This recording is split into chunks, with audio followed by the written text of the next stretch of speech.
রাম লক্ষ্মণ এবং সীতা পবিত্র গয়াধামে এসে উপস্থিত হলেন এবং সাথে সাথে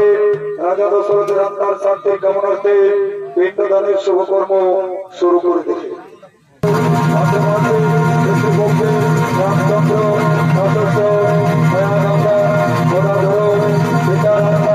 শান্তির কামনার্থে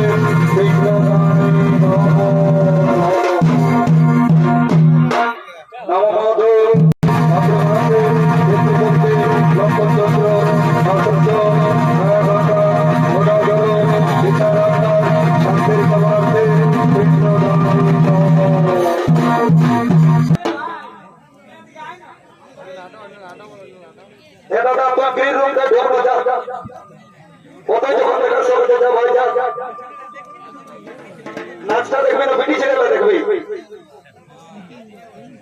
ওটিটা পুরো খালি করো না ভাই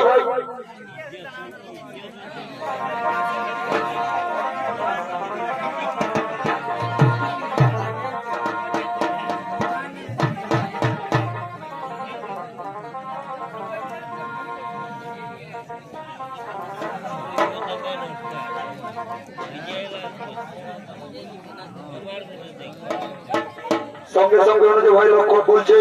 দাদা আজ আমার মন বড় হতো দাদা কেন যেন জানতে ইচ্ছে করছে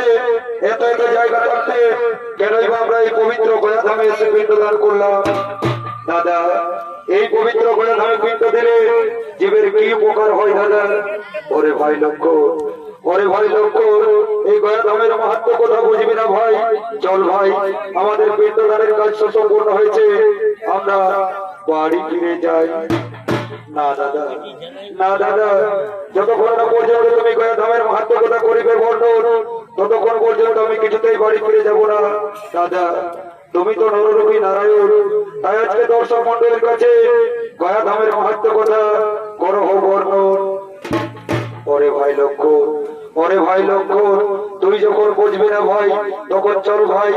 ওই যে দূরে গড়বে করা যাচ্ছে সেই গড়বেকের ছায়া চলে গিয়ে গয়াধামের মাহাত্ম কথা করিব বর্ণন